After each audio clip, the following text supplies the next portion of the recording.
महाराज, इसी पे चर्चा कर रहे थे कि हम गीता का एक श्लोक 10 व्यक्तियों को बोलने के लिए दें, और 10 व्यक्ति 10 अलग अलग चीजें बोलेंगे। क्योंकि वो अलग अलग चीजें बोलेंगे, क्योंकि हम में कंटेमिनेशन है, और हमने कंटेमिनेशन या जो कल्मश है वो अलग अलग मात्रा में हो सकता है। किसी में सतोगुण ज्यादा हो सकता है, रजोगुण तमोगुण कम हो सकता है, किसी में रजोगुण ज्यादा हो सकता है, सतोगुण तमोगुण कम। इस तरह हम उसको अपने हिसाब से डिस्क्राइब करते हैं।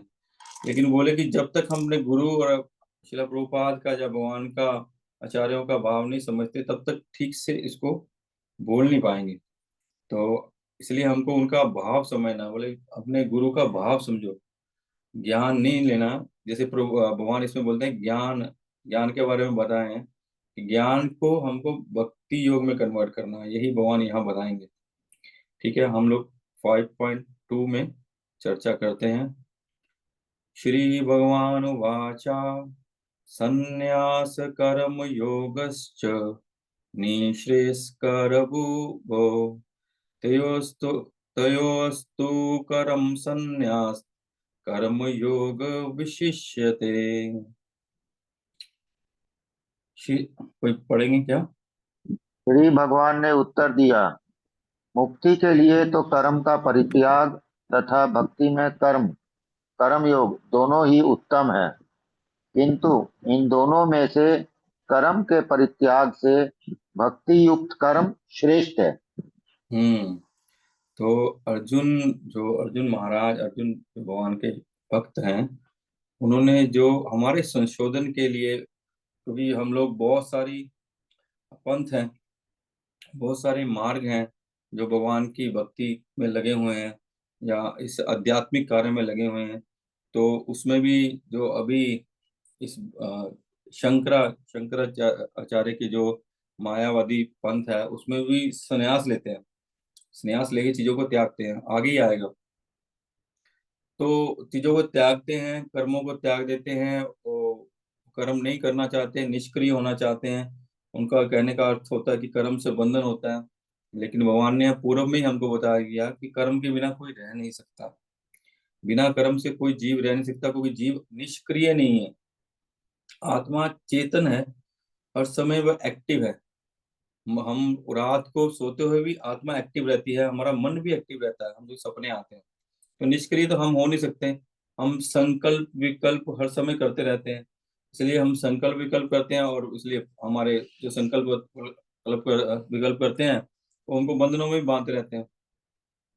तो इसलिए भगवान यहाँ बोल रहे हैं कि जो कर्मों का त्याग है, जो कर्मों का त्याग है, आगे बताएंगे भगवान की, और डिटेल में बताएंगे। उस त्याग से देखिए, मुक्ति के लिए तो कर्म का परित्याग तथा भक्ति कर्म दोनों ही ठीक है। लेकिन दोनों में से बेस्ट कौन है, भगवान ये भी बता रहे हैं, दोनों में से बेस्ट है भक्ति योग कर्म करना। जो भक्ति योग कर्म है, कि जो हम कर्म को त्याग नहीं कर सकते, ठीक है, हम बहुत सारी चीजों को छोड़ देंगे, वो नहीं करेंगे, ये लोग ये कर सकते हैं। लेकिन हम ऐसा तो हो नहीं सकता कि कर्म कर ही नहीं। जो कर्म नहीं, कर्म कर रहे हैं, तो इसलिए हम जब कर्म करेंगे, चाहे बहुत सारा कुछ छोड़ भी दिया, तब भी तो पाप पुण्य बढ़ेंगे। लेकिन वो पाप पुण्य तो बनते रहेंगे, लेकिन भक्ति प्रत कर्म करने से भगवान बोले कैसे श्रेष्ठ है कि आप जो त्याग कर रहे हैं उसमें तो कर्म करना ही पड़ेगा, कम कम बेसी हो सकता है, लेकिन कर्म तो करना पड़ेगा, पाप पुण्य तो लगेगा। तो पाप पुण्य लगे तो हम पाप पुण्य से तो बच नहीं सकते। तो पाप पुण्य से बच नहीं सकते, तो हमको तो पाप पुण्य से बचेंगे नहीं, बच पाएंगे। तो हम पुनः पुनः हमको जन्म लेना पड़ेगा, उसको भोगना पड़ेगा। अगर हमसे पाप हुआ है तो उस पाप के फल को भोगना पड़ेगा। अगर हम पुण्य भी किया है तो उस पाप उसको भी हमको भोगना ही पड़ेगा।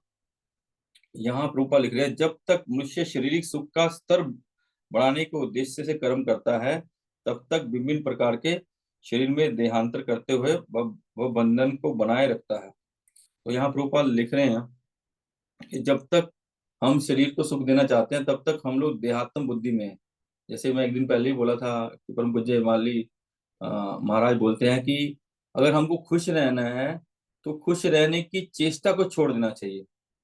अगर हमको वास्तव में खुश होना चाहते हैं, तो खुश होने की चेष्टा को छोड़ देना चाहिए, क्योंकि हम वो खुश होने के लिए बहुत सारे कार्य करते हैं। वो कार्य करने में हमसे फिर वो कार्य सक्सेसफुल भी होते हैं, फेलियर भी होते हैं। जब फेल हो जाते हैं तो हम दुखी होते हैं। इसलिए खुश रहने के लिए हमको उस आसक्ति को और खुश रहने की चेष्टा को छोड़ दो, तो हम भगवान स्वतः ही हमको, जब हमारी आसक्ति, भौतिक आसक्ति खत्म हो जाएगी, तो हम स्वतः ही खुश हो जाएंगे, तो हमारी दुख नहीं होगा। तो इसलिए वो बोलते हैं कि हम खुश रह सकते हैं। और भक्ति प्रत कार्य में क्या होता है कि हम मटेरियल, जो मायावादी हैं, जो सुख चिंतन में लगे रहते हैं, सिर्फ भगवान की सेवा नहीं करते, भक्ति प्रत कार्य में नहीं लगे रहते, उससे भक्ति श्रेष्ठ है। क्योंकि ये ज्ञान यहाँ बताया, संन्यास और कर्म योग। संन्यास जो ज्ञान योग है, और कर्म योग यहाँ बता रहे हैं कि जो भक्ति योग है उसको कर्म योग के रूप में लिया है। और यहाँ जो भगवान बता रहे हैं वो ज्ञान नहीं है जो हम अभी इस मटेरियल वर्ल्ड में लेते हैं। जो हम इस मटेरियल वर्ल्ड का ज्ञान है, जो हम आजकल हमको स्कूल या कॉलेज में पढ़ाया जाता है, वो ज्ञान की चर्चा नहीं हो रही। ये उस ज्ञान की चर्चा हो रही है जो हमको गुरुकुल में पढ़ाया जाता था। गुरुकुल्स में जो साधु वैष्णव, साधुओं संतों के द्वारा पढ़ाया जाता था, जो धार्मिक शिक्षा दी जाती थी। और धार्मिक शिक्षा दी जाती थी क्योंकि वो जो धर्म धर्म की, वेदों की, शास्त्रों की शिक्षा दी जाती है, वो अनंत काल तक रहती है।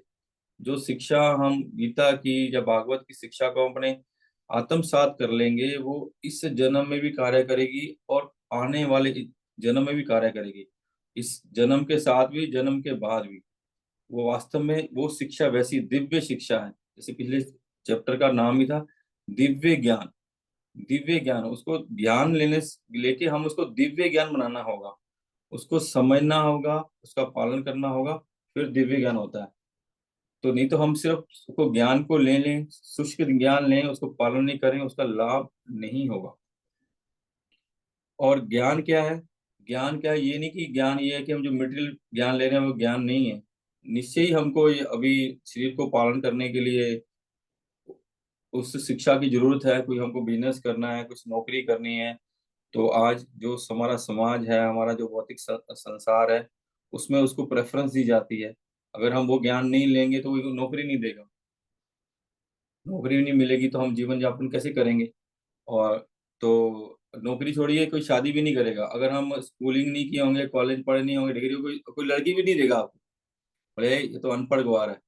हालांकि उसने अगर आध्यात्मिक शिक्षा ली होगी तब हो सकता है कोई भक्त समाज में कोई भक्त उसको अपनी कन्या दे दे। लेकिन सामान्य जर्नल उसको कोई अपनी कन्या भी नहीं देगा। बोले ये तो पढ़ा लिखा ही नहीं है, ये तो बेवकूफ है, डल है। और जो भौतिक लोग हैं, वो भक्ति करने वाले को वैसे ही बेवकूफ समझते हैं, वो ऐसे कुछ नहीं देगा। तो जो ज्ञान है वो ज्ञान है कि हम आत्मा हैं। हम आत्मा है और हम परमात्मा भगवान के अंश हैं। कि हम, जैसे ब्रह्म सूत्र में आता है, अथातो ब्रह्म जिज्ञासा, जीवस्य तत्व जिज्ञासा। जो ये जिज्ञासा करता कि मैं कौन हूँ, भगवान कौन है, मेरा उनसे संबंध क्या है, मैं संसार में दुखी क्यों हूँ, मेरे को ये कष्ट क्यों मिल रहे हैं, इस कष्टों का निवारण क्या है, मैं जो चीज नहीं चाहता वो क्यों होती है, और मैं कैसे सुखी रह सकता हूँ।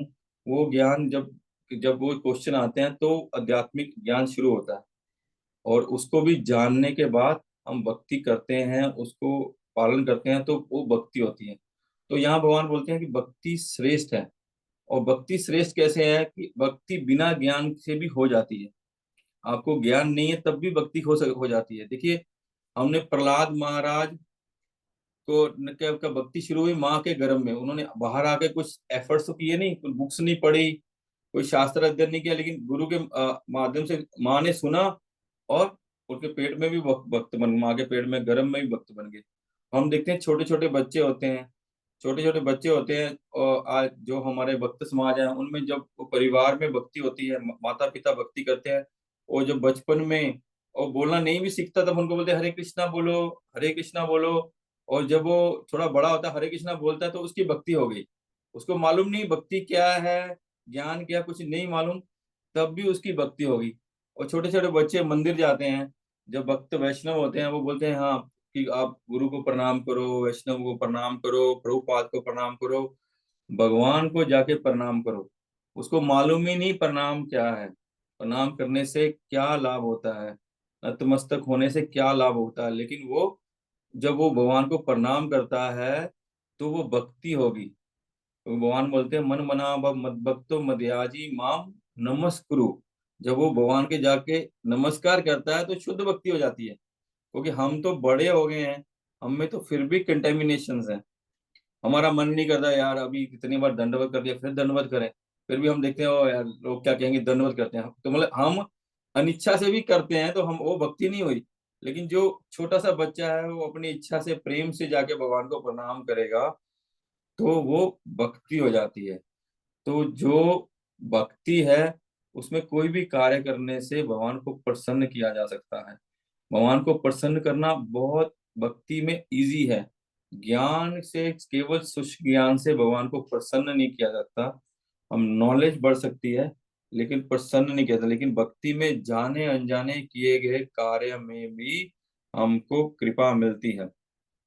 और जो मायावादी हैं, जो शंकराचार्य हैं, उन्होंने वो एक भजन गाया, भज गोविंद भज गोविंद भज गोविंदम मूढ़ मते। तो उन्होंने ये भजन क्यों गाया? वो एक दिन जा रहे थे, उन्होंने देखा कि एक वृद्ध, 70-80 साल का वृद्ध जैमिनी के जो व्याकरण है उसको पढ़ रहा है। जैमिनी का व्याकरण, जो महर्षि जैमिनी है उनका व्याकरण को पढ़ रहा है। तो वो देख के उनको अचंभित हो गए कि इस एज में ये व्याकरण क्यों पढ़ रहा है, इस एज में व्याकरण पढ़ने से क्या लाभ होगा। हमारे व्याकरण पढ़ने से या शास्त्र पढ़ने से लाभ ये है कि हम गोविंद को भजें। तो इसलिए वो उस समय गाए उस भजन को कि भज गोविंदम भज गोविंदम भज गोविंदम मूढ़मत, कि ये मूर्ख आदमी, वास्तव में वो हमको भी मैसेज दे रहे हैं कि हे मूर्ख आदमी, गोविंद को भजो। क्योंकि जो गोविंद को भजने से ज्ञान और वैराग्य स्वयं आ जाते हैं। वासुदेव भगवती भक्ति योग प्रयोजिते जनत आशु ही ज्ञानम वैराग्यम च अहतुकिम। ज्ञान और वैराग्य, जब हम भक्ति करते हैं तो भागवत ये बोलती है कि हमको उसके लिए अलग से, हम अगर कुछ नहीं भी करेंगे ज्ञान और वैराग्य से, श्वेता आ जाएगी। क्योंकि जब हम भक्ति करेंगे, हम जाके गुरु महाराज को, वरिष्ठ वैष्णव के को सुनेंगे, श्रवण करेंगे। जब हम उनके श्रीमुख से श्रवण, हम में अगर भक्ति है तो हम ठीक से श्रवण करेंगे, तो श्रवण के माध्यम से हमको ज्ञान श्वेता मिलेगा, श्वेता मिलेगा। और जब वो ज्ञान श्वेता मिलेगा और ज्ञान को समझेंगे, अगर भक्ति है तो निश्चय ही समझ में आएगा। और जब हम उसको समझेंगे तो वैराग्य श्वेता आ जाएगा। इसलिए भगवान बोलते हैं काम सर्व काम व मोक्ष काम उदारधि तीव्र भक्ति योगेन युज्यते पुरुषम पुरुषम परम। कि तुम्हारे मन में कोई इतनी भी इच्छा है, कोई भी इच्छा, तुम आ जाओ भक्ति। जब वो भक्ति में लगेंगे, परम पुरुष की भक्ति में लगेंगे, तो ये सारी कामनाएं वासनाएं स्वयता ही नष्ट हो जाएंगी, श्वेता नष्ट हो जाएंगी। इसलिए भगवान यहाँ बोल रहे हैं कि जो भक्ति है वो श्रेष्ठ है। प्रभुपाद लिख रहे हैं अतः ये ज्ञान ही मुक्ति के लिए प्राप्त नहीं है। प्रभुपाद बोल रहे हैं कि केवल ज्ञान हमको इस भव बंधन से मुक्त नहीं करा सकता।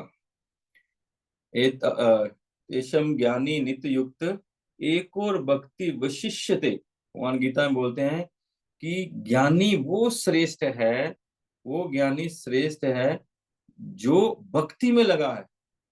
वो ज्ञान, शुष्क ज्ञानी श्रेष्ठ नहीं है। सिर्फ ज्ञान लेने से कार्य नहीं होगा।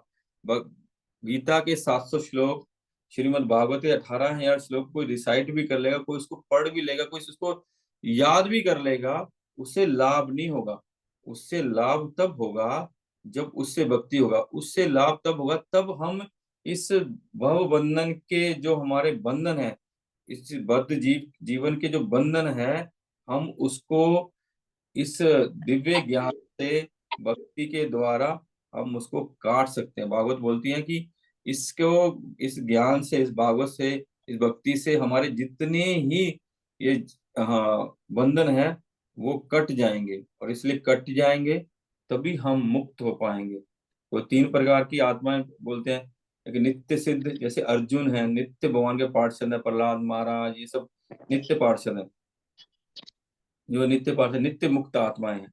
और एक आत्मा है जो बद्ध आत्माएं हैं, जो हमारी जैसी आत्मा, जो बद्ध आत्मा, नित्य बद्ध आत्मा है। लेकिन इस स्टेज में जो बद्ध आत्माएं हैं वो भक्ति करके साधन मुक्त, हम लोग साधना करके भक्ति करके मुक्त हो सकते हैं।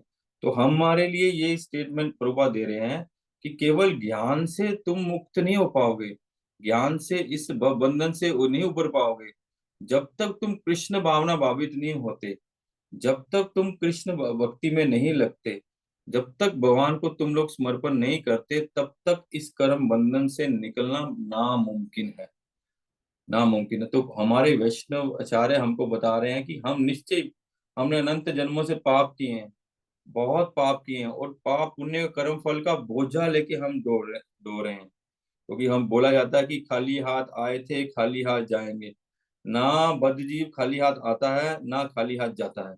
उसका इतना बड़ा टोकरा, टोकरा क्या, टनों टन अनंत पाप और पुण्य उसके माथे पे चढ़े रहते हैं। इसीलिए हम लोग को माथे में हर टाइम एंग्जाइटी टेंशन में रहते हैं, क्योंकि हमको शांति मिले। हमारे जो दिखता नहीं है लेकिन हमारे माथे के ऊपर बहुत बड़ा टोकरा ढो रहे हैं, और इतना वजन है उसमें अनंत काल का, कि वो कर्म फलों का, कि वो हमारे सब समय माथा में रहता है। हम, और हम उसको छुटकारा, हमको पता ही नहीं लगता कैसे छुटकारा पाए उससे। तो उसको छुटकारा पाने का एक ही रास्ता है, वो भक्ति करना। हमने बहुत पाप किए हैं, लेकिन कृष्ण भावना भावित होके, कृष्ण भावना भावित होके सेवा करके, कृष्ण भावना भावित होके भक्ति करने के बाद क्या होगा, हमारे जो ये पाप का टोकरा है भगवान उठा के फेंक देंगे। ये भगवान, केवल भगवान की ही क्षमता है, उस हरि और कृष्ण की ही क्षमता है कि जो है हमारा ये टोकरा उठा के फेंक सकते हैं। वो हमको इस बंधन से मुक्त कर सकते हैं, अन्यथा और कोई देवी देवता ये कार्य हमको इस बंधन से मुक्त नहीं कर सकते। इसलिए जो हम भक्ति करेंगे उससे हमारे कर्म फल भी छूट जाएंगे, हमारे पाप पुण्य का कर्म फल भी छूट जाएगा, और हम एक स्टेज में आ जाएंगे जिससे हम शुद्ध भक्ति कर पाए, जिससे हम शुद्ध भक्ति में लग पाएंगे। लेकिन पहले हमको इन बोझों को, हम जो भक्ति करते हैं, तो प्रभुपाद को किसी ने पूछा कि हम भक्ति कर रहे हैं तो अभी हमको कष्ट क्यों नहीं रुक रहे। तो प्रभुपाद बताते हैं जैसे पंखा का स्विच ऑफ करने से पंखा कुछ देर घूमता रहता है, ऐसे करने से हमारे पाप के जो फल हैं कुछ देर तक हमको वो डिस्टर्ब करते रहते हैं, क्योंकि हम तो शुद्ध नहीं हुए हैं। हम आके ठीक है 16 माला भी करने लग गए, हम लोग क्लासेस में भी जाने लग गए, हम लोग प्रसाद भी खाने लग गए, लेकिन अभी भी तो कंटेमिनेशन बहुत है, अभी तो भी तो कलमश बहुत है। तो अभी भी तो हम कर रहे हैं लेकिन प्योरिटी से तो कर नहीं पा रहे हैं। तो इसलिए धीरे धीरे जैसे जैसे कंटेमिनेशन हटेगा वैसे वैसे हम आगे बढ़ेंगे। तो यहाँ भक्ति रसामृत सिंधु का प्रभुपाद ने श्लोक दिया कि वैराग्यम फल्गु कथ्यते, मुमुक्षु भी परित्यागो वैराग्यम फल्गु कथ्यते, कि जो फल्गु वैराग्य नहीं होना चाहिए। ये जो वैराग्य है, जो हम ये जो सन्यास केवल ज्ञान योग में है, वो फल्गु वैराग्य होता है। उसमें पढ़ लिया कि ये कार्य अनुचित है, ये कार्य उचित है, तो छोड़ दिया। लेकिन वो अंदर में जो भक्ति नहीं करते हैं, हालांकि जो भक्ति करते हैं वो भी कई बार इस पद से, जो शुद्ध भक्ति करते हैं वो तो नहीं डगमगाएंगे, जिनकी शुद्ध भक्ति नहीं होती वो भी कई बार डगमगा जाते हैं। और जो भक्ति ही नहीं करते वो कंचन कामनी में फंसना का उनके बहुत ज्यादा क्या बोलेंगे, ऐसा रहता है कि वो बहुत ज्यादा हो सकता है कि वो फंस जाए। तो हमको ऐसा नहीं करना कि चीजों को त्यागना नहीं है। श्रीपाद रूप गोस्वामी बोलते फल्गु वैराग्य नहीं लेना, निर्बंधे कृष्ण संबंधे युक्त वैराग्य उच्चते, कि जो भी कृष्ण के संबंध में हमको है, जो भी हम कृष्ण की सेवा में लगा सकते हैं वैसा वैराग्य लेना, वैसा वैराग्य होना चाहिए, ये फल्गु वैराग्य नहीं होना चाहिए। आगे प्रूपा लिखते हैं तो वस्तुतः मनुष्य को ये समझना का प्रयत्न करना चाहिए कि उसका अपना कुछ नहीं है। तो फिर सन्यास का प्रश्न ही कहाँ उठता है।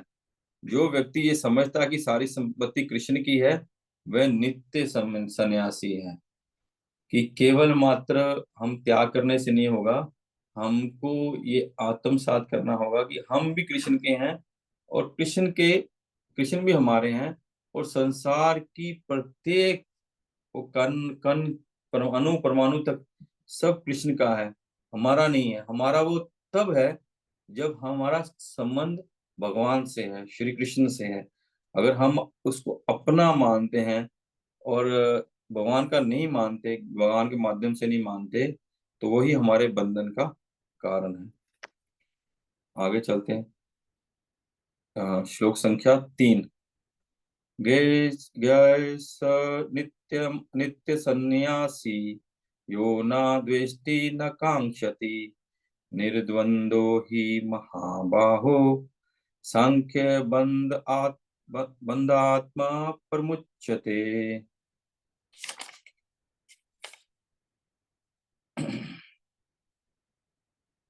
मनोज इंद्र प्रभु पढ़ेंगे।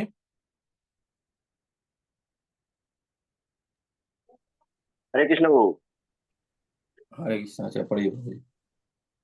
जो पुरुष न तो कर्म फलों से घृणा करता है और न कर्म फल की इच्छा करता है, वह नित्य सन्यासी जाना जाता है। हे महाबाहो अर्जुन, ऐसा मनुष्य समस्त द्वंद्वों से रहित होकर भव बंधन को पार कर पुण्यतः मुक्त हो जाता है। हरे कृष्ण। तो यहाँ जो प्रश्न अर्जुन कर रहे थे, भगवान उसका आंसर देते हैं, उसको थोड़ा सा और एलेबोरेट करते हैं। जो संन्यास योग के बारे में एलेबोरेट करते हैं कि गैश्च नित्य सन्यासी। इसी सन्यासी वो है जो किसी चीज से घृणा नहीं करता और किसी चीज की इच्छा नहीं करता, और जो द्वंद्वों से मुक्त है। तो जैसे प्रभुपाद ने पिछले श्लोक के परपट में दिया है कि हम, हमारा कुछ है ही नहीं, तो हम त्याग किस चीज का करेंगे। और जो ये जानता है कि ये सब कुछ भगवान का है, वो नित्य सन्यासी है। तो ये जब हमारा कुछ है ही नहीं और हम जानते हैं कि सब कुछ भगवान का है, तो घृणा और इच्छा करने की इच्छा खत्म हो जाएगी। हम किसी से घृणा नहीं करेंगे और ना ही हमारी इच्छा नहीं, भोग की इच्छा ही नहीं होगी। हमारी केवल हमारी केवल सेवा की इच्छा होगी कि हम केवल सेवा करें, क्योंकि हम सेवा में बने हैं। तो महाप्रभु बोलते हैं जीवर स्वरूप है नित्य कृष्ण दास। और जो ईमानदार दास है, जो ऑनेस्ट दास है, जो वास्तव में अपने स्वामी के प्रति शरणागत है, उसकी सारी चेष्टाएं, सारे कार्य, सारा चिंतन केवल अपने स्वामी की सेवा के लिए होता है। तो वो ऐसा ऐसा नहीं होता कि वो अपने लिए करना चाहता है। तो उसकी जब उसकी आकांक्षा ही नहीं रहेगी, इच्छा नहीं रहेगी, तो वो घृणा नहीं करेगा कि ये क्या है वो क्या है। तो वो चीजों को बिना बात के त्यागेगा नहीं, और ना ही केवल वो कार्य करेगा जो भगवान की सेवा में लग सकता है, जो भगवान की सेवा के लिए उपयुक्त है।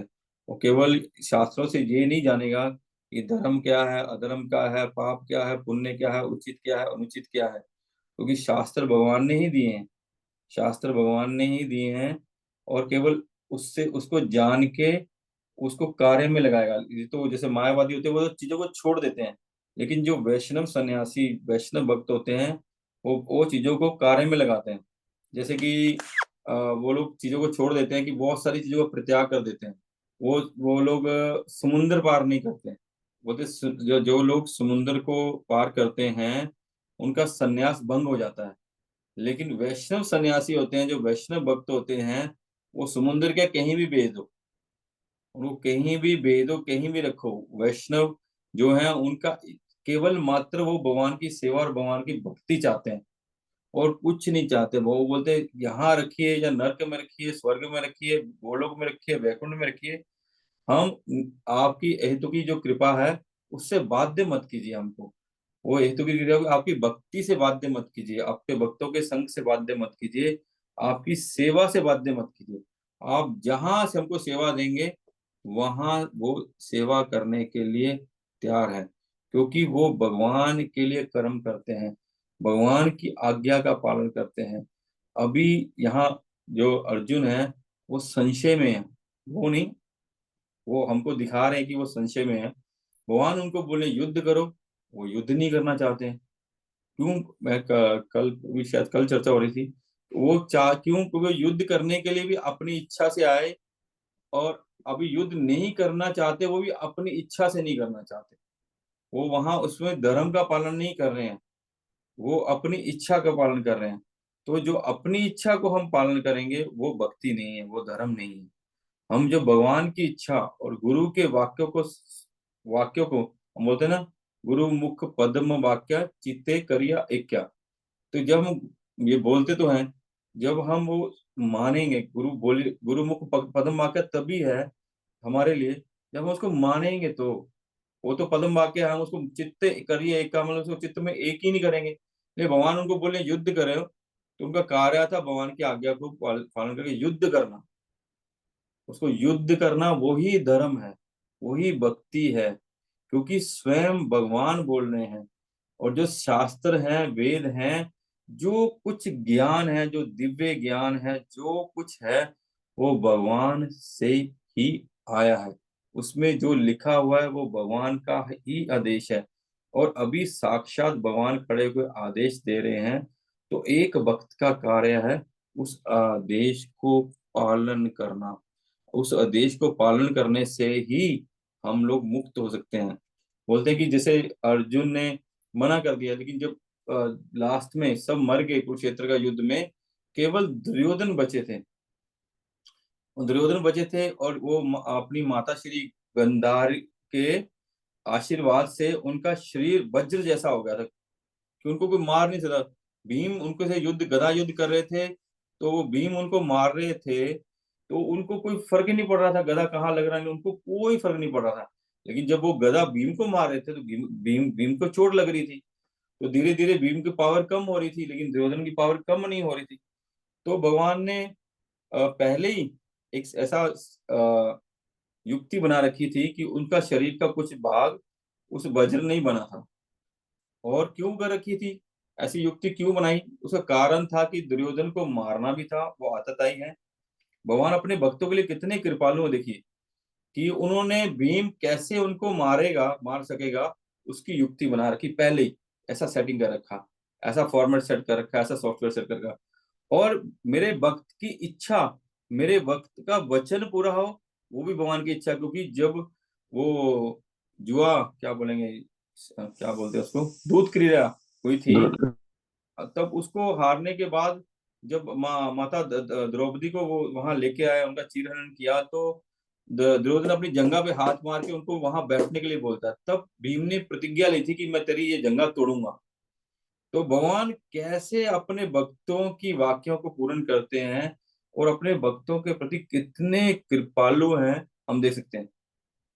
तो भगवान वहां बोलते हैं भाई इसकी जंगा में मार, भाई जंगा में मार, ये तो शास्त्र के विरुद्ध है, ये तो अधर्म है। तो भगवान क्यों बोल रहे हैं अधर्म है? ये हम लोग सोच रहे हैं ये अधर्म है क्योंकि हम बद्ध जीव हैं, हमको लगता है ये अधर्म है। लेकिन जब भगवान धर्मम तो साक्षात भगवत प्रणीतम, धर्म क्या है? भगवान जो बोलते हैं वह धर्म है, तो अधर्म कैसे हो सकता है?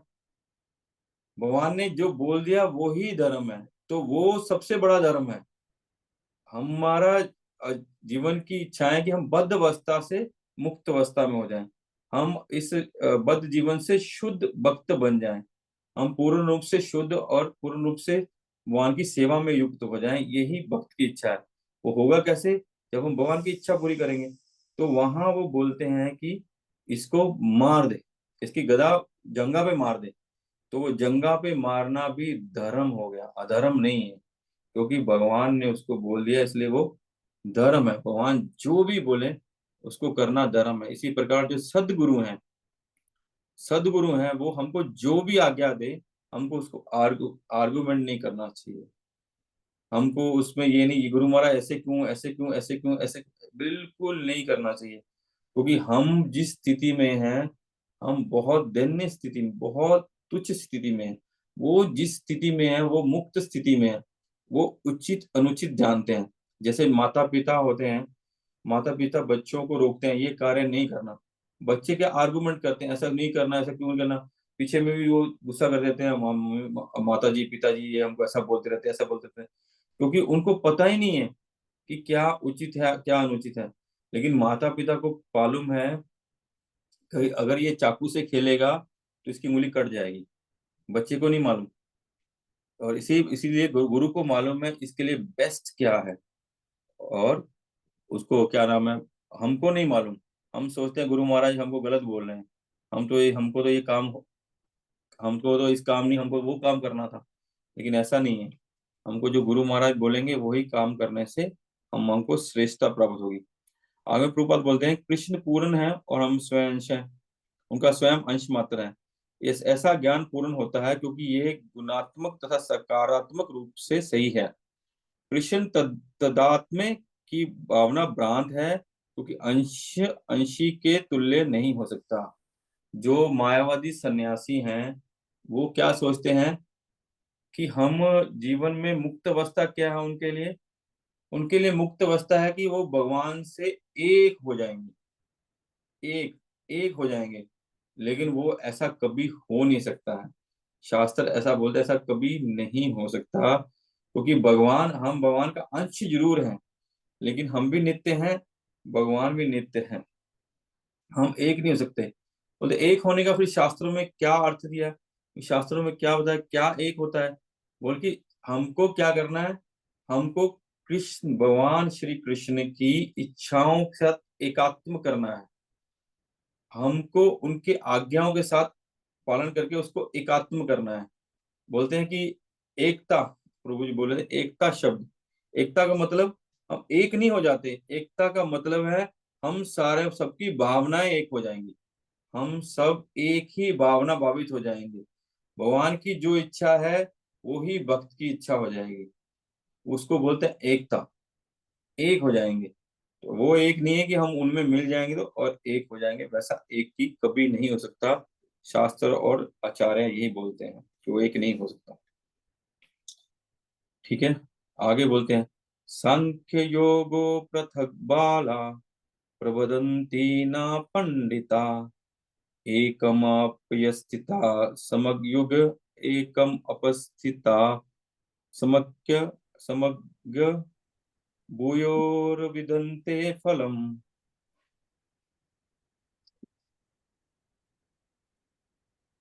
कोई और? पंकज मांडे प्रभु पढ़िए। हरे कृष्णा प्रभु। अज्ञानी ही भक्ति कर्मयोग को भौतिक जगत के विश्लेषणात्मक अध्ययन संख्य से भिन्न कहते हैं। जो वस्तुतः ज्ञानी है वे कहते हैं कि जो इनमें से किसी एक मार्ग का भली भांति अनुसरण करता है वह दोनों के फल प्राप्त कर लेता है। हरे कृष्ण प्रभु। तो यहाँ भगवान बोल रहे हैं, शिला प्रभुपाद हमको उसके अनुवाद और तात्पर्य में समझा रहे हैं कि जो अज्ञानी है वो सोचता है कि ये डिफरेंस है, कि सांख्य योग और भक्ति योग दोनों डिफरेंस है। लेकिन भगवान यहाँ बोल रहे हैं कि दोनों का किसी एक मार्ग का भली भांति अनुसरण करने से, यह चीज बहुत इंपॉर्टेंट है कि इसमें से किसी एक मार्ग का भली भांति अनुसरण करना करता है वो दोनों का फल प्राप्त करता है। कि दोनों का फल क्या है, पहले तो हमको जानना है दोनों का फल ये है भगवत प्राप्ति, इस बद्ध अवस्था से हमको मुक्ति, उस स्थिति की प्राप्ति, मतलब कि स्वरूप सिद्धि, हमको अपने नित्य स्वरूप स्वरूप की प्राप्ति, ये ही फल है, ये ही अल्टीमेट, कोई भी रास्ता है आध्यात्मिक रास्ता है उसका अल्टीमेट फल यही है कि हम अपने नित्य स्वरूप में स्थापित होके कि हम भगवान के दास शुद्ध पूर्ण एंड क्या बोलते हैं परफेक्ट दास हम बन जाएं, यही उसकी सफलता है, यही उसका फल है। कि जो भी आध्यात्मिक रास्ते में जाएं, अगर हम उसमें अपनी स्वरूप सिद्धि, शुद्ध भक्ति, शुद्ध सेवा प्राप्त नहीं कर पाते तो फेलियर है। तो भगवान बोलते इस दोनों से हो सकता है ये, हालांकि भक्ति योग ने भगवान ने बताया श्रेष्ठ है, भक्ति योग श्रेष्ठ भी है और भक्ति योग सुख में भी है, भगवान आगे बताएंगे भक्ति योग सुख में भी है आनंद में भी है। लेकिन जो संन्यास योग या जो त्याग वाला योग है वो आनंद सुख में नहीं है, बहुत कष्टप्रद है। लेकिन उसमें भी भगवत प्राप्ति हो सकती है अगर हमारी इच्छा है भगवत प्राप्ति करने का, भगवत सेवा करने का। अगर हमारी इच्छा केवल एकात्मक होने की है कि एकात्मक, वो भी वो एकात्मक कि हम भगवान में जाके भगवान बन जाएंगे, वो कभी सक्सेस नहीं होगा। क्योंकि ब्रह्मा जी बोलते हैं भागवतम में कि जो वो करना चाहता है कि ब्रह्म ज्योति में लीन हो जाता है, वो वापिस गिरेगा, गिर के पुण्य उसको पुनः पुनः भक्ति करनी पड़ेगी, फिर जाके शुद्ध भक्तियों के साथ संग करके वो शुद्ध भक्त बनेगा। तो सांख्य योग क्या है? सांख्य योग है कि हम चीजों के, इस सारे सृष्टि के मूल को जाने, मूल को जाने। मूल जैसे हमको बोलते हैं ज्ञान योग क्या है? ज्ञान योग जो वास्तव में है कि हमको पहला जानना है कि ज्ञान योग कहाँ से शुरू होता है कि मैं ये शरीर नहीं आत्मा हूँ, मैं ये शरीर नहीं आत्मा हूँ, और मैं भगवान का अंश हूँ, भगवान का नित्य दास हूँ, और वही मेरी वास्तविक स्थिति है। तो वो है ज्ञान, और वो है उसका ज्ञान का मूल। तो यहाँ जो सांख्य योग का मूल है कि हम चीजों को ग्रेजुअली, इससे ये आया, एक पेड़ है, फल कहाँ से आया? इस पेड़ से आया। ये पेड़ कैसा? इसमें ऐसी पत्तियां हैं, ये पत्तियां कहाँ से लगी? और टहनी पे लगी। और टहनी कहाँ लगी? एक बड़ी टहनी से लगी है। बड़ी टहनी कहाँ से लगी है? एक तना, तना से लगी हुई है। और तना ये कैसे, ये तना का कार्य करता है? उसकी जड़ें हैं, जड़ों से जड़ कैसे आई? एक बीज है। और बीज कहाँ से आया? भगवान बोलते हैं अहम बीज प्रदे पिता, मैं सबका बीज प्रद पिता हूँ। तो इस सृष्टि की आत्मा जो है हमारी, जो हम ये शरीर हैं, और शरीर का मूल है हमारी आत्मा। और इस सारी सृष्टि, वो उसमें हम भी शामिल हैं, सारी सृष्टि का मूल है भगवान, भगवान। और ज्ञान में क्या होता है? ज्ञान में ये जानकारी हो जाती है कि ये सारी सृष्टि का मूल भगवान है, ये सारी सृष्टि भगवान की है, इस सारी सृष्टि के मालिक भगवान है। ये यहाँ तक सीमित रह जाता है। लेकिन भक्ति योग में क्या होता है कि ये जान के सारी सृष्टि के मूल भगवान है, सारी सृष्टि के बीज पिता भगवान है, सारी सृष्टि का पालन भगवान करते हैं, और सारी सृष्टि भगवान के ऊपर ही आधारित है। उसे क्या करते हैं? उसको वो भक्ति में लगाते हैं, भगवान उसको भगवान की सेवा में कन्वर्ट कर देते हैं। सिर्फ ये जानने के लिए कि जानने से कि सारी सृष्टि का मूल भगवान है, हमको मुक्ति या हमको शुद्ध नहीं होंगे। लेकिन जब हम ये जान जाएंगे भगवान मूल तो हैं, लेकिन उनकी सेवा करने से हम इस बद्ध से मुक्त होंगे, तब वो होगा भक्ति, और तब हम लोग वास्तविक उस ज्ञान का लाभ उठा पाएंगे। ये पेड़ है, फल लगते हैं, तो हमारा कार्य क्या है? कार्य है इसमें फल कैसे लगेंगे, इस पेड़ को रिष्ट पुष्ट कैसे रखा जा सकता है।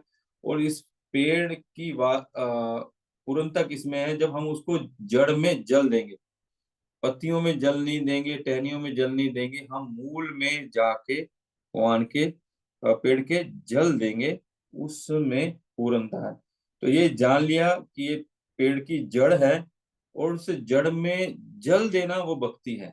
कि जब हम भगवान की भक्ति करेंगे, हरे कृष्ण महामंत्र जपेंगे, और सारे भक्ति के जो हमारे आचार्य कार्य करते हैं, वो है पेड़ में जल देना, जिससे भगवान को आनंद मिलेगा, उनको प्रसन्नता होगी, वो हम पे कृपा करेंगे, और हम उससे इस बद्अवस्था से उठ पाएंगे। ठीक है, एक श्लोक और करते हैं।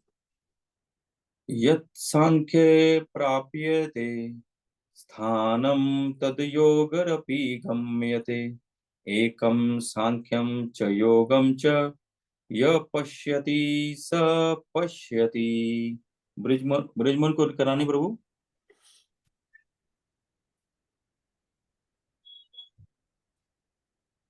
करना नहीं प्रभु, पढ़ना चाहते थे। ठीक है, कोई और पढ़ सकते, कोई भी पढ़ हाँ ले। प्रभु, हरे कृष्णा हरे कृष्णा। आई आई, ठीक, हरी बोल। हरे कृष्णा प्रभु, जो यह जानता है कि विश्लेषणात्मक अध्ययन द्वारा प्राप्त स्थान भक्ति द्वारा भी प्राप्त किया जा सकता है, और इस तरह जो सांख्य योग तथा भक्ति योग को एक समान देखता है, वही वस्तुओं को यथारूप में देखता है। हरे कृष्ण। देखो, ये जो केवल सांख्य करेगा या ज्ञान लेगा और भक्ति नहीं करेगा, तो पूर्णता नहीं आएगी। लेकिन जो भक्ति करेगा, और वो जो भक्त हैं, वो सब में भगवान देखते हैं। जैसे बोलते हैं ना, विद्या विनय संपन्न ब्राह्मणे गविहस्तनी सुनी चे सुपाके चे पंडिता समदर्शनी। क्योंकि वो भक्त हैं, वो उस स्थिति में आ जाते हैं, चाहे ज्ञान लेने के माध्यम से, क्योंकि ज्ञान का मूल है भक्ति। जो दिव्य ज्ञान है, उसका मूल है भक्ति। कि मैं कई बार पहले बोला ना कि कबीर दास जी वो जो उनसे तर्क करने के लिए आए, उनसे एक प्रश्न किए कि क्या तुम शास्त्र को समझ के पढ़ा है या पढ़ के समझा है। उन्होंने यही प्रश्न किया, और वो जो ज्ञानी था वो भ्रमित हो गया, बोला क्या इसका आंसर है, ऐसा क्वेश्चन ही शास्त्रों में नहीं है, तो इसका आंसर क्या दूं। वो जाके सरस्वती मैया के पास रोया, बोले भाई वो भगवान का भक्त है, तुम उसकी जाके शरणागत हो। तो उन्होंने जाके शरणागति ली, और कबीरदास जी ने बताया कि तुम समझ के पढ़ा है, मतलब तुम करने क्या गए। ये गीता भागवत पढ़ने क्यों जाते हैं, क्यों गया था गीता भागवत सब पढ़ने के लिए, तुम क्यों जानने के लिए गया। क्योंकि हम उससे भगवान को जानना चाहते हैं, भगवान को जानना चाहते हैं, इसलिए हम गीता भागवत पढ़ते नहीं। गीता भागवत क्यों पढ़ेंगे, हमको क्यों पढ़े हम उसको। अगर वो भगवान ने दिया, उससे हमारा कल्याण नहीं हुआ, हम उसको पढ़ने क्यों जाएंगे। अगर तुम ये समझ के गया था कि गीता भागवत भगवान ने दिया है, भगवान की कृपा प्राप्त होती है, तो उस कृपा प्राप्त करने के लिए प्रयास करो, और उसको समझ के। और उसको पढ़ने के बाद क्या होगा, जिसने वास्तव में ज्ञान को पढ़ा है, उसने ये समझ लिया है कि सर्वधर्म परित्यज्य मामेकम शरणम व्रज, अहम त्वाम सर्व पापेभ्यो मोक्षयिष्यामि मा शुचा, मन मना मद भक्तो मध्याजी माम नमस्कुरु। वो ये समझ जाएगा, अगर वास्तव में हम गीता को पढ़ेंगे, गीता को गुरु वैष्णव के श्रीमुख से सुन के समझेंगे कि संकीर्तनो यस्य नाम, क्या था भागवतम का श्लोक, यस्य संकीर्तनो प्राय सर्व पाप प्रनाशनम प्रणवामो नमामि, प्रणमो नमामि, भूला हूँ शब्द। कि वो बोलते हैं, भागवतम का आखिरी श्लोक है कि हमको संकीर्तन करना है, भगवान का नाम गाना है, जप करना है, कीर्तन करना है, संकीर्तन करना, और भगवान को प्रणाम करना है। ये उसका लास्ट श्लोक है, 60 श्लोक है, ठीक है। और सारा धर्मों को छोड़ के भगवान की शरणागति, ये गीता का लास्ट श्लोक है, मूल श्लोक है। और 4 नी चीजें करना, कि भगवान को स्मरण करना, भगवान की भक्ति करना, भगवान का पूजा करना, और भगवान को नमस्कार करना। और भागवत में भी लास्ट में यही बोलते हैं कि भगवान को प्रणाम करना, भगवान का नाम जप करना, यही भक्ति का मूल है। तो हम जो शास्त्रों को सांख्य योग से सारी चीजों को करते करते हम ये सुन ले, तो अगर यही नहीं किए तो कोई लाभ नहीं है। तो इसलिए दोनों का मूल यही है समझने का, कि आप एक तरफ तो डायरेक्ट भक्ति करने लगे, तब भी उसका मूल है भगवान की सेवा करना, और सांख्य के माध्यम से भी अब हम जाते हैं, तब भी उसका मूल है भक्ति करना। अगर हम भक्ति नहीं करते, सेवा में युक्त नहीं होते, तो दोनों का कोई औचित्य नहीं है। और अगर हम दोनों से यही करते हैं, तो दोनों ही चीजें, दोनों से ही सक्सेस मिल सकती है। यहाँ प्रोपा लिख रहे हैं, सांख्य दार्शनिक शोध के द्वारा इस निष्कर्ष पर पहुंच जाते हैं कि जीव भौतिक जगत का नहीं, अपितु पूर्ण परमात्मा का अंश है। सांख्य से ये हम जब जानेंगे कि ये हम शरीर नहीं आत्मा है, ये पंचभूत से बना है, फिर मन बुद्धि अहंकार है, फिर इसकी कर्म इंद्रियां हैं, ज्ञान इंद्रियां हैं, उसके उसके क्या नाम है, उसके विषय हैं, फिर मन बुद्धि अहंकार है, फिर मैं तत्व है, फिर आत्मा है। जब वो सांख्य से ये समझ लेगा, और वे समझ लेगा कि ये आत्मा ये भौतिक जगत का नहीं है, हम भी आध्यात्मिक जगत के हैं, हम भी भगवान के हैं, हम भगवान से आए हैं, हम उनके नित्य संगी हैं, हमको उनका नित्य संग करने से खुशी मिलेगी, आनंद मिलेगा। तो सांख्य यही बताएगा। तो वो फिर हम बोलेंगे हम पाए कैसे उस सुख को, उस आनंद को, उस सेवा को, उस कैसे पाए।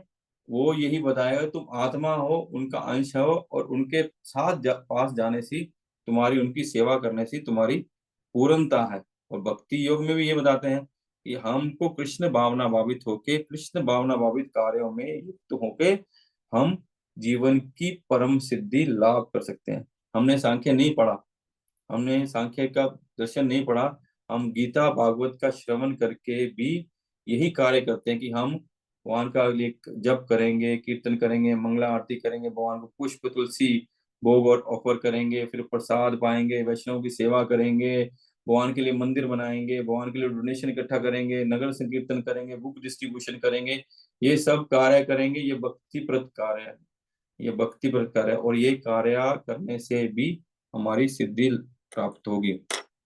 आगे प्रभु लिखते हैं, सांख्य विधि से मनुष्य का पदार्थ से विरक्त होना पड़ता है, और भक्ति योग में उसे कृष्ण भावना भावित कर्म में आसक्त होना पड़ता है। कि जब कृष्ण भावना भावित हो जाएंगे तो भौतिक कार्यों की आसक्ति अपने आप छूट जाएगी, और हम हमारी भक्ति के कार्यों में आसक्ति हो जाएगी। सांख्य बोलता है भौतिक चीजों से विरक्त हो जाओ, लेकिन भक्ति क्या करती है? भक्ति हमको इतना बिजी कर देती है सेवा में, या हम इतने बिजी हो जाते हैं और अपने आप भौतिक सब चीजें छूट जाती हैं हमारे सब, यहाँ तक कि जो हमारे भौतिक रिश्ते नाते हैं वो भी छूट जाते हैं। ना हमारा मन करता वहां जाने का, ना उनके संग करने का बात मन करता है, ना ही उनकी बातें सुनने का मन करता है, क्योंकि वो तो क्या बोलेंगे, निंदा स्तुति करेंगे, किसी को अच्छा किसी को बुरा बोलेंगे, द्वंद्व में पड़ाए रखेंगे, खुद भी द्वंद्व में रहेंगे। और भक्त जो होता है वो ये सबसे बोला, ये क्या सुन रहे हैं, टाइम वेस्ट कर रहे हैं, धीरे धीरे उनको छोड़ देता है। ठीक है, आगे प्रभावित वस्तुतः दोनों ही विधियां एक हैं, यद्यपि ऊपर से एक विधि में विरक्ति दिखती है और दूसरी में आसक्ति। जो मतलब कि भक्ति में हम भगवत सेवा में आसक्त हो जाते हैं, और सांख्य में हम भौतिक चीजों से अनासक्त होते हैं। लेकिन जब जब हम भक्ति में आसक्त हो जाते हैं तो भौतिक चीजों से अनासक्ति स्वाभाविक आ जाएगी। जो पदार्थ से विरक्ति और कृष्ण से में आसक्ति को एक ही तरह देखता है, वही वस्तुओं को यथारूप देखता है। कि वास्तव में चाहे सांख्य हो, भक्ति योग हो, हमारी जो आसक्ति है, हमारा जो प्रेम है, हमारी जो श्रद्धा है, हमारी जो निष्ठा है, वो भगवान में होनी चाहिए, ना कि भौतिक चीजों में, इंद्रिय तृप्ति में, देहात्म बुद्धि में। वो हमारी आसक्ति नहीं होनी चाहिए। तो सांख्य योग भी यही बोलता है कि भौतिक चीजों से छोड़ दो और भक्ति योग भगवान की सेवा में लगो। और जो हम लोग वैष्णव कल्चर में हम लोग जो करते हैं, वो तो करते यही हैं कि हमेशा भगवान की सेवा में लगे रहो, नित्य भगवान की सेवा में लगे रहो, उसमें ही जीवन की पूर्णता है। तो किसी का कोई कमेंट हो, किसी का कोई प्रश्न हो आज की चर्चा में? हरे कृष्णा प्रभु जी। धन्यवाद प्रभु जी। प्रभु जी, हिज होलीनेस भक्ति पुरुषोत्तम स्वामी महाराज एक गल्प बोलते थे कि गुरु शिष्य दोनों एक साथ में जाते थे, तो गुरु घोड़ा में, हाँ, घोड़ा में तो चढ़ के गुरु बैठे हैं और उनका सामान भी था, तो कुछ लोटा ना कुछ गिर गया, तो भक्त उसको उठाया नहीं। तो महाराज पूछा कि क्यों उठाया नहीं ना, आप तो नहीं बोले थे। तो इसलिए उनको एक लिस्ट बनाया, लिस्ट बना के दे दिए कि जैसे देखो देखो। और ना उसके बाद क्या हुआ ना, घोड़ा थोड़ा बाद जाके गोबर तक किया तो उसको उठा लिया। तो बोले कि इसको क्यों उठाया ना, आप बोले जहाँ ऊपर से पड़े गिरेगा उसको उठाना है। तो लास्ट में बोले कि नहीं, हम लोग लिस्ट बना देता है। तो लिस्ट में जो जो चीज था, गुरु महाराज जी गिर गए, उस टाइम में नहीं उठाया, गुरु महाराज को उठाया नहीं, मतलब कि लिस्ट में नहीं है।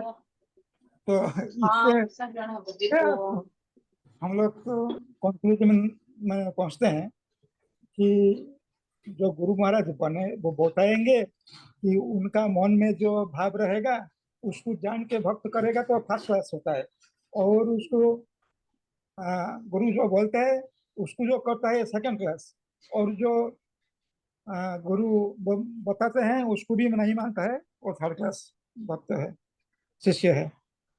अरे थैंक यू प्रभु। और जो सांख्य योग का बारे में आप बताएं प्रभु, तो सांख्य योग हम लोग को पता है जो विश्लेषणात्मक जो ये है, जो हम लोग विश्लेषण करके जो जगत 24 चीज से जैसे आया है उसके बारे में हम लोग जो विश्लेषण करते हैं वही कंक्लूजन में आते हैं कि भगवान सबका मूल है। तो उनको हम जब सेवा करते हैं कि पेड़ का जड़ में पानी देते हैं तो सब चीज को हो जाता है। और भक्ति, ये जो भक्ति आश्रय वैष्णव स्वामी महाराज बोले कि हम लोग जो है, हम लोग भक्त अभी बना नहीं, शुद्ध भक्त बना नहीं, हम लोग कर्मी है। क्योंकि हम लोग कुछ कुछ खाना जो बनाते हैं तो भगवान को उसको अर्पण करते हैं, उसके बाद खाते हैं। भगवान जो मांगते हैं वो नहीं वो करते हैं। तो ये शुद्ध अवस्था आने से हम लोग भक्त बनेंगे। अभी कर्मी है, ऐसे होता है प्रभु। हाँ, वो तो है। हमारा पिज्जा खाने का मन है, चाउमीन खाने का मन है, पास्ता खाने का मन है, परोठा खाना, हम तो अपनी इच्छा से लगाते हैं। हाँ, और भगवान को जो भोग लगता है, जो जैसे उस दिन परम पूज्य भक्ति आशीष स्वामी महाराज आए थे जब गौर पूर्णिमा से पहले, तो महाराज बोले कि साग साग, महाप्रभु को साग पसंद है, पत्ता वाली सब्जियां पसंद है। तो हमको पसंद नहीं है पत्ते वाली सब्जियां, तो हम वो खाते नहीं है, महाप्रभु को लगाते नहीं। हमको जो अच्छा लगता है, हमको स्वाद लगता है, वो हम बना के डालते हैं। बात आपकी ठीक है। हम लोग अभी शुद्ध नहीं है, और शुद्ध अवस्था क्या, हम लोग तो अभी बद अवस्था में ही है। मैं अपनी बात कर रहा हूँ कि अभी तो बहुत दिल्ली दूर है, ठीक है।